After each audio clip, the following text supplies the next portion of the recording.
गोसोआव दंना नों बैजों सानैनि फिसा फिसा खोथाखौ लानानै नांज्लायनाय, मिनिनाय, गाबनाय, एखनबा बोराबलायनाय आरो दसेनि उनाव सानैजों सरि बिलायनाय।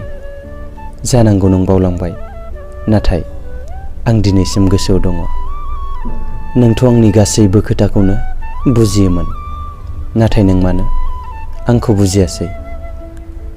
दा नों गैयैनि बै गोनांथिया आंखौ गोजोन दोनला। सानासै नों आंखौ बोरै थागोन नोंनि अनगा। जेबो नङा, गोसोआव लाखिदो नों, बेनो आंनि थांनानै थानायनि जाहोना। मानोना आं जाय खुसिखौ नोंनो होनो हायाखैमोन, बै खुसिखौ नों दिनै गुबुनजों मोनबाय। बेनो आंनि थाखाय थोजासे गोजोननाय।